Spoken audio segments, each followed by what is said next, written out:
लेकर आ चुके हैं आप लोगों के लिए सुबह की सभी ताजा और बड़ी खबरें। एक एक कर आपको सारी खबरों की जानकारी देंगे। आज देश दुनिया में क्या कुछ हो रहा है। दरअसल दोस्तों सबसे पहली जो बिग ब्रेकिंग न्यूज आ रही, जी हाँ, दरअसल दोस्तों आपको बता दें, तेजस्वी यादव का मोदी सरकार पर बड़ा हमला। बोले देश का सौदा कर रही मोदी सरकार। जी हाँ, अडानी और अंबानी को देश सौंपने की तैयारी। 600 करोड़ का सौदा किया गया है दोस्तों, इसके बारे में आपको विस्तार से बताएंगे। वहीं पर दोस्तों अगली बिग ब्रेकिंग में हम आपको बताएंगे, किसान नेता राकेश टिकैत के भाई, जी हां दोस्तों, नरेश टिकैत बोले बीजेपी को आगे बढ़ाने में हम भी दोषी। जी हां, एक वोट योगी को तो एक वोट मोदी को दिया है, हम भी उतने ही जिम्मेदार हैं। इसके बारे में आपको विस्तार से बताएंगे। वहीं पर दोस्तों अगली बिग ब्रेकिंग में हम आपको बताएंगे, मुल्ला अली बरदर को दोस्तों बनाया गया है तालिबान का कप्तान, यानी कि सारी भागदौड़ अब जो है मुल्ला अली बरदर को दे दी गई है। कौन है ये मुल्ला और जो कि पाकिस्तानी जेल में बंद था दोस्तों, इसके बारे में भी आपको विस्तार से बताएंगे। वहीं पर दोस्तों अगला यूपी का हर दूसरा बच्चा कुपोषण का शिकार है। प्रियंका गांधी का योगी पर बड़ा हमला, इसके बारे में आपको विस्तार से बताएंगे। वहीं पर दोस्तों अगली बिग ब्रेकिंग में हम आपको बताएंगे, जी हां, दरअसल दोस्तों आपको बता दें, अब जो है यहां पर आपको बता दें, दिल्ली पुलिस ने दोस्तों, दिल्ली पुलिस के ऊपर कड़कड़ा कोर्ट ने दोस्तों करारा तमाचा मारा और मोदी सरकार की इस दिल्ली पुलिस को असलियत दिखा दी। जी हां, दरअसल दोस्तों 3 लोगों को दिल्ली दंगों में बरी किया गया। बताएंगे कैसे कड़कड़ कोर्ट ने मोदी सरकार की पोल खोल के रख दी है। वहीं पर दोस्तों अगली बिग ब्रेकिंग में हम आपको बताएंगे, जी हां, दरअसल दोस्तों आपको बता दें, अब जो है यहां पर तेजस्वी यादव जमकर भड़के। बोले फिलहाल बीजेपी की सोच तालिबान की तरह। जी हां, बीजेपी दूसरा तालिबान है, इसके बारे में आपको विस्तार से बताएंगे। वहीं पर दोस्तों आपको बता दें, उत्तराखंड के पूर्व सीएम हरीश रावत बोले बीजेपी साजिश कर सकती है। जी हां, कांग्रेस के नेताओं पर फेंक सकती है उत्तराखंड में तेजाब, इसके बारे में भी आपको विस्तार से बताएंगे। वहीं पर दोस्तों पटना, जी हां दोस्तों, पटना के जेडीयू के विधायक गोपाल मंडल का वीडियो तेजी से सोशल मीडिया पर वायरल होता जा रहा है। जी हां, लोगों ने कहा फिलहाल अधनंगे घूम रहा है। जी हां, यह है जेडीयू के नेता, इसके बारे में भी आपको विस्तार से बताएंगे।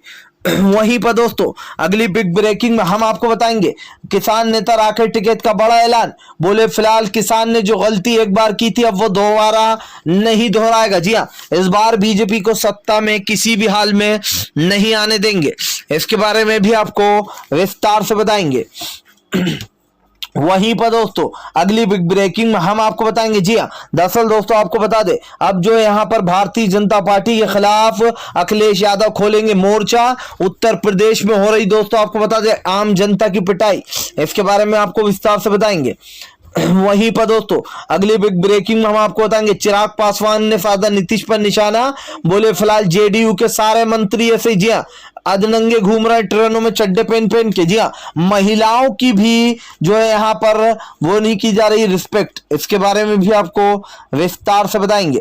तो सारी खबरें दोस्तों एक एक कर देंगे।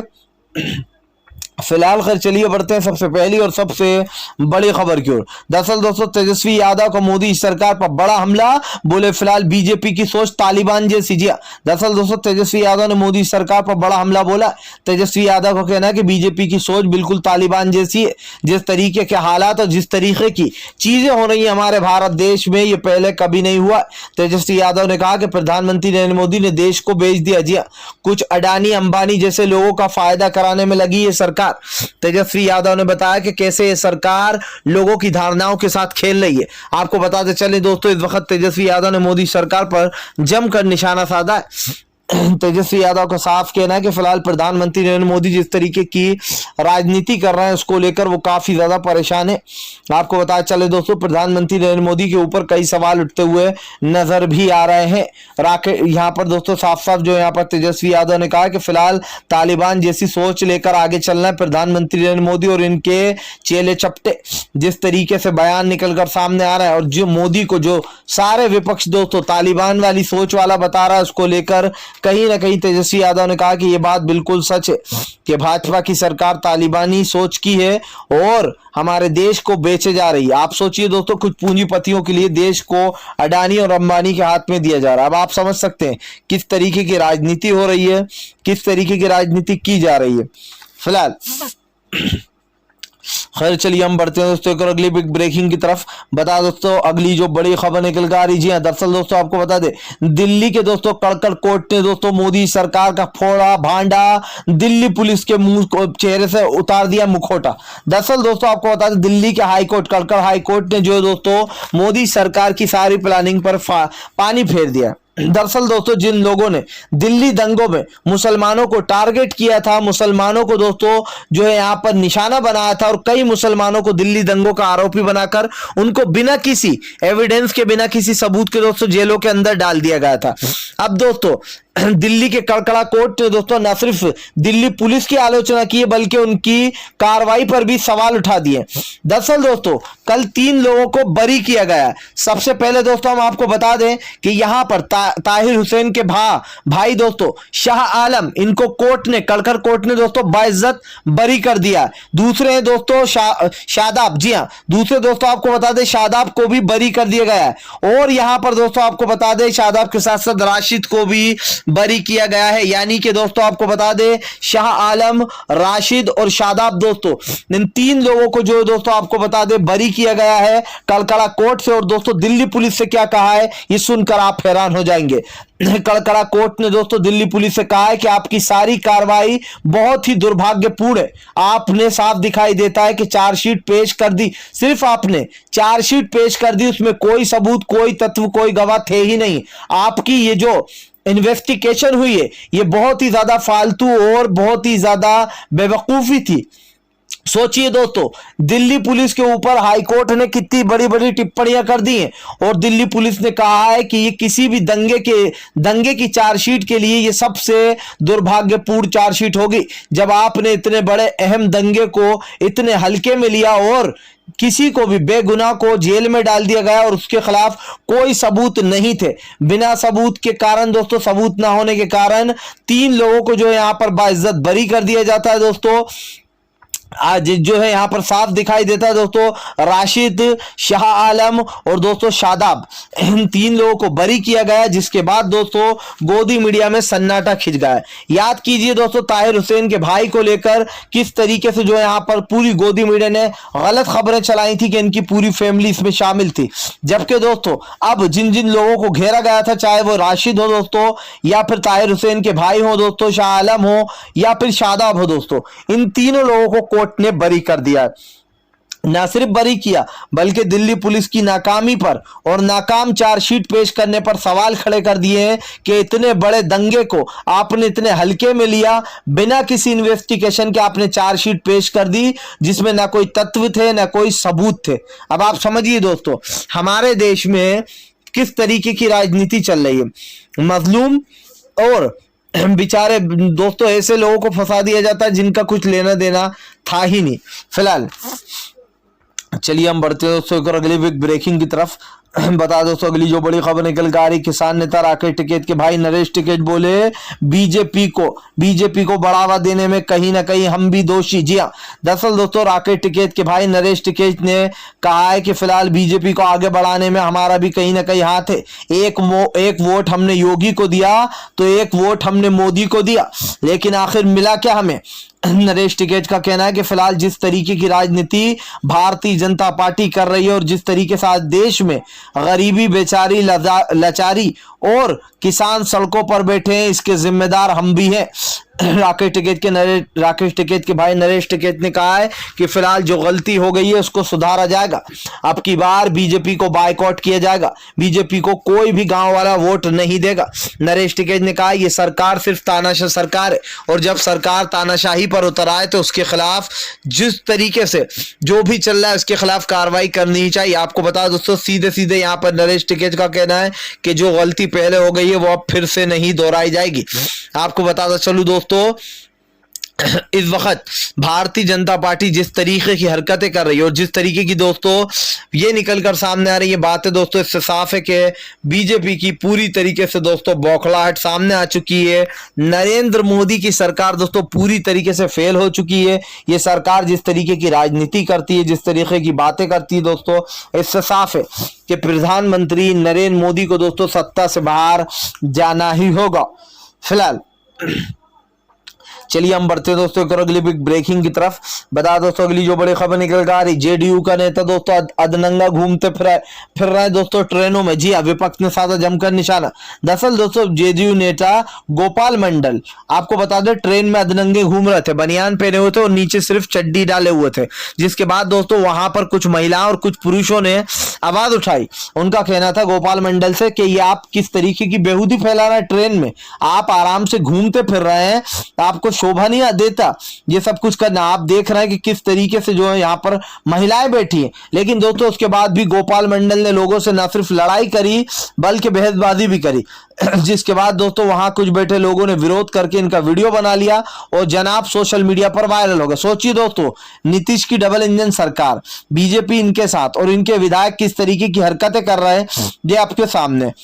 दोस्तों क्या आप और हम इस बात को भुला सकते हैं कि बीजेपी जिस तरीके की राजनीति कर रही है, जिस तरीके की राजनीति हमारे सामने है दोस्तों, आज भारतीय जनता पार्टी ये बताने की कोशिश कर रही है दोस्तों कि वो सब कुछ सही कर रही है। क्या दोस्तों इस बात पर सवाल नहीं उठने चाहिए कि बीजेपी की राजनीति वहीं तक है जहां तक बीजेपी सोचती है। यानी कि दोस्तों कहीं ना कहीं बीजेपी पर कई गंभीर आरोप और कई गंभीर सवाल उठते हुए नजर आ रहे हैं, चाहे बीजेपी इसके सवालों के जवाब दे या फिर ना दे। फिलहाल चलिए हम बढ़ते हैं दोस्तों एक और अगली बिग ब्रेकिंग की तरफ। बता दोस्तों अगली जो बड़ी खबर निकल कर आ रही, जी हाँ, दरअसल दोस्तों आपको बता दे भारतीय जनता पार्टी एक एक कर पूरे देश को बेच देगी। राहुल गांधी बरसे केंद्र सरकार पर, बोले 600 करोड़ रुपए का होने वाला है सौदा। दरअसल दोस्तों प्रधानमंत्री नरेंद्र मोदी इस देश के रोड, हवाई अड्डे, रेलवे स्टेशन, पाइपलाइनें सब कुछ बेचने जा रहा है। जी हाँ, और दोस्तों अगर ये सब कुछ बिक गया तो ये समझ लीजिए कि देश पूरी तरीके से खत्म हो जाएगा, क्योंकि सारी कमान जो है दोस्तों वो अडानी और अंबानी के हाथ में चली जाएगी। जिसको लेकर कांग्रेस हमलावर हो गई है। कांग्रेस ने मोदी सरकार पर, राहुल गांधी ने बड़ा हमला बोलते हुए कहा कि देश के प्रधानमंत्री देश के विक्रेता बन गए। जी देश को बेचा जा रहा है। देश की सारी जितनी भी प्रॉपर्टियां थी जो कि दोस्तों कांग्रेस ने खड़ी की थी, उन प्रॉपर्टियों को बेचा जा रहा है। समझिए दोस्तों, ये बात समझने लायक है। आज बीजेपी जिस तरीके की राजनीति कर रही है, जिस तरीके से लगातार सामानों को बेचा जा रहा है दोस्तों, क्या इस बात को झुटलाया जा सकता है कि हमारे देश का प्रधानमंत्री पूरी तरीके से विफल हो चुका है। यानी कि दोस्तों देश में कुछ इस तरीके की चीजें की जा रही हैं जिन्हें सोचकर आप भी हैरान हो जाएंगे कि ये कौन सी राजनीति चल रही है और हो क्या रहा है। दोस्तों अगर देश में कोई बात होती है, कोई वाकया होता है तो आम जनता परेशान होती है। मुझे समझ में ये नहीं आ रहा है कि हमारे देश का प्रधानमंत्री आखिर कौन सी गोली लेकर जो है ये सब कुछ कर रहा है। क्योंकि दोस्तों मैं इस बात को भूल नहीं सकता हूं कि आज जिस तरीके से देश में चल रहा है दोस्तों, और जो राजनीति देश में हो रही है वो आपके और हमारे सामने। अगर हम इस चीज को भुलाने की कोशिश करें तब भी हमें यह पता चल जाएगा कि प्रधानमंत्री नरेंद्र मोदी किस तरीके की राजनीति कर रहे हैं। फिलहाल और चलिए हम बढ़ते हैं दोस्तों एक अगले एक ब्रेकिंग की तरफ। बता दोस्तों अगली जो बड़ी खबर निकल कर आ रही है, आपको बता दे एक के बाद एक बच्चे हो रहे हैं कुपोषण का शिकार, आखिर इसका जिम्मेदार कौन है। जी हां दोस्तों, प्रियंका गांधी ने साधा योगी आदित्यनाथ के ऊपर बड़ा हमला। दरअसल दोस्तों प्रियंका गांधी का कहना है कि उत्तर प्रदेश में आज हर दूसरा बच्चा कुपोषण का शिकार हो रहा है। आखिर इस सब चीजों की जिम्मेदारी कौन लेगा। आपको बता दोस्तों सीधे सीधे यहां पर साफ दिखाई दे रहा है कि इस वक्त जो प्रियंका गांधी हमलावर हो गई है। प्रियंका गांधी कहना है कि उत्तर प्रदेश की स्थिति बद से बदतर होती जा रही, ना ही वहां पर महिलाएं सेफ है, ना ही वहां पर पुरुष सेफ है और ना ही आम जनता। आपको बता चलूं दोस्तों प्रधानमंत्री नरेंद्र मोदी के कहने पर कई लोगों ने ये सवाल उठाए कि जो प्रधानमंत्री नरेंद्र मोदी जगह जगह जाकर भाषण देते हैं कि मैं देश को बिकने नहीं दूंगा, मैं देश की सेवा के लिए आया हूं, देश में पेट्रोल डीजल महंगा नहीं होगा, वो सारे वचन टूट गए। आज हर दूसरा बच्चा दोस्तों उत्तर प्रदेश में कुपोषण का शिकार हो रहा है। क्या प्रधानमंत्री नरेंद्र मोदी की दोस्तों बस यहीं तक सोच थी या फिर इनकी कल्पना यहीं तक थी कि फिलहाल ये इतना ही सोचेंगे। दोस्तों अगर बात की जाए प्रधानमंत्री नरेंद्र मोदी की तो ये सच है कि प्रधानमंत्री नरेंद्र मोदी जिस तरीके की राजनीति कर रहे हैं और जिस तरीके की दोस्तों चीजें निकलकर सामने आ रही हैं, इसको झुटलाया नहीं जा सकता है कि देश का प्रधानमंत्री लगातार इन बातों को झुटलाने में लगा है कि देश की अर्थव्यवस्था पूरी तरीके से डामाडोल हो गई है। भले ही प्रधानमंत्री नरेंद्र मोदी ये कहते रहे कि सब कुछ ठीक चल रहा है, लेकिन दोस्तों जो आज देश के हालात हैं, जो देश में हो रहा है वो आपके सामने है। फिलहाल चलिए हम बढ़ते हैं दोस्तों एक और अगली बिग ब्रेकिंग की तरफ। बता दोस्तों अगली जो बड़ी खबर निकल कर आ रही है, जी हाँ दोस्तों आपको बता दें मुल्ला अली बरादर को दोस्तों तालिबान की पूरी जो है वो कमान सौंप दी गई। दरअसल दोस्तों मुल्ला कौन है और ये कहां था अब तक? दरअसल दोस्तों आपको बता दें मुल्ला अली बरादर पाकिस्तान की जेल में बंद था, जी हाँ, और अब छूट से सही दोस्तों उसको तालिबान का आका बना दिया गया है। दोस्तों तालिबान का आका बनाने के साथ साथ कई लोग इस पर सवाल भी खड़े कर रहे हैं। दोस्तों कई लोग ऐसे, भारत ऐसा है, भारत सरकार ने तालिबान को समर्थन दे दिया। भारत सरकार ने कह दिया है कि भैया तालिबान को हमारा पूरा पूरा समर्थन है और तालिबान अब जो भी करे वो उसके हिसाब से करे। अब दोस्तों तालिबान के साथ साथ बीजेपी पर सवाल उठ गए। जो मोदी जी और जो बीजेपी के नेता लगातार तालिबान पर यह सवाल उठा रहे थे कि भैया ये क्यों किया जा रहा है, तालिबान को सपोर्ट करने वालों के ऊपर दोस्तों राजद्रोह लग रहे थे। लेकिन जब मोदी सरकार ने तालिबान के साथ हाथ मिला लिया तब पूरी गोदी मीडिया सन्नाटे में पहुंच गई। अब आप समझिए दोस्तों देश में किस तरीके की राजनीति चल रही है। लेकिन सबसे बड़ा सवाल यह दोस्तों कि अब तालिबान की मदद के लिए चीन आगे आ गया। मदद बताया जा रहा है दोस्तों कि चीन की जो तालिबान की बिगड़ी अर्थव्यवस्था है उसको संभालने में चीन तालिबान का साथ देगा। बेसिकली देखा जाए तो दोस्तों जो चीन का काला धन है वो तालिबान में अब लगेगा। अब आप समझिए कि चीन के पास दोस्तों इतना सारा पैसा कहां से आ रहा है। चीन के पास इतना पैसा है कि अब वो तालिबान को फंडिंग करेगा। साफ दिखाई दे रहा है दोस्तों कि चीन, तालिबान और पाकिस्तान मिलकर हमारे भारत देश के खिलाफ कोई ना कोई साजिश रच सकते हैं। हमें दोस्तों सतर्क रहना ही होगा। लेकिन प्रधानमंत्री इस पर सोच रहा है या फिर उत्तर प्रदेश के चुनाव पर सोच रहा है, ये तो आने वाला वक्त ही बताएगा। फिलहाल चलिए हम बढ़ते हैं दोस्तों एक और अगली ब्रेकिंग की तरफ। बता दोस्तों अगली जो बड़ी खबर निकल कर आ रही, जी हाँ दरअसल दोस्तों आपको बता दें मोदी एक एक कर देश को बेच देंगे। जी हाँ देश में कुछ भी अपना नहीं रह जाएगा। एक समय वो आएगा जब अडानी और अंबानी हमसे अंग्रेजों जैसा बर्ताव करेंगे। जी हाँ दरअसल दोस्तों आपको बता दें कांग्रेस ने मोदी सरकार पर जमकर हमला बोला। आपको बता दोस्तों कांग्रेस नेता ने जमकर मोदी सरकार पर हमला बोला। कहा फिलहाल आज जिस तरीके से बीजेपी लगातार देश को बेचने का काम कर रही है उसको लेकर कल यही लोग हमारे ऊपर जो यहाँ पर हमला करेंगे। जी हाँ दोस्तों आपको बता दें जबरदस्त तरीके से भारतीय जनता पार्टी ऊपर राजीव शुक्ला ने मोदी सरकार को घेर लिया है। कांग्रेस के दोस्तों आपको बता दें दिग्गज नेता राजीव शुक्ला का कहना है कि धीरे धीरे कर देश बिक जाएगा और फिर अडानी और अंबानी जो हैं वो जो है यहाँ पर हमारे इसको घेरेंगे। आपको बता दोस्तों लगातार मोदी सरकार के ऊपर उठ रहे सवाल को लेकर तो कहीं ना कहीं राजीव शुक्ला ने मोदी सरकार को यह दिखाया है कि आज कैसे अडानी और अंबानी के हाथ में देश सौंपा जा रहा है। और दोस्तों इस बात को झुटलाया नहीं जा सकता कि देश का प्रधानमंत्री देश का सौदा करने के लिए ही निकला है। फिलहाल चलिए हम बढ़ते हैं दोस्तों एक और अगली बिग ब्रेकिंग की तरफ। बता दोस्तों चिराग पासवान का नीतीश पर हमला। जेडीयू के नेता को बीच में रखकर दोस्तों साधा नीतीश पर निशाना। दरअसल दोस्तों चिराग पासवान का कहना है कि जिस तरीके से गोपाल मंडल ने ट्रेन में अधनंगे हो गए इसको लेकर महिलाओं के बीच में उनको ऐसे नहीं जाना चाहिए था। ट्रेन में महिलाएं और लोग भी थे। जिस तरीके की जो है यहाँ पर उन्होंने बेशर्मी फैलाई है इसको लेकर उन्हें लोगों से माफी मांगना चाहिए। चिराग पासवान ने कहा कि जेडीयू के सारे नेता एक जैसे ही हैं। जी इस तरीके की बेशर्मी लाद रखी नीतीश सरकार के राज में, इस तरीके के ही काम हो रहा है। आपको बता दोस्तों तेजस्वी ने नीतीश को ही घेरते हुए नीतीश के ऊपर बड़ा हमला बोल दिया। तेजस्वी बोल रहा हूं दोस्तों कि यहां पर सीधे सीधे दिखाई दे रहा है कि चिराग पासवान अब नीतीश को घेरने में लग गए हैं। चिराग पासवान का साफ कहना है कि फिलहाल नीतीश सरकार के कहने पर यह सब कुछ हो रहा है। फिलहाल चलिए हम बढ़ते हैं दोस्तों एक और अगली बिग ब्रेकिंग की तरफ। बता दोस्तों अगली जो बड़ी खबर निकल कर आ रही है आपको बता दे दरअसल दोस्तों अब उत्तर प्रदेश के चुनाव को लेकर जुटने वाली है कांग्रेस। जी 3 महीने रह गए दोस्तों महज उत्तर प्रदेश के चुनाव में और ऐसे में अभी तक कांग्रेस ने अपना प्रचार भी सही से शुरू नहीं किया। माना जा रहा है दोस्तों कि कांग्रेस अब अपने प्रचार की तैयारी करने वाली जल्द से जल्द। दोस्तों आपको बता दें कांग्रेस लगातार प्रचार करेगी और यह बताया जा रहा है कि उत्तर प्रदेश में इस बार कांग्रेस अकेले चुनाव लड़ने वाली है। हालांकि चुनाव को लेकर दोस्तों अभी तक कांग्रेस ने ये जारी नहीं किया कि उत्तर प्रदेश में कौन होगा सीएम पद का उम्मीदवार, लेकिन जो भी होगा दोस्तों कांग्रेस की रणनीति बन चुकी है।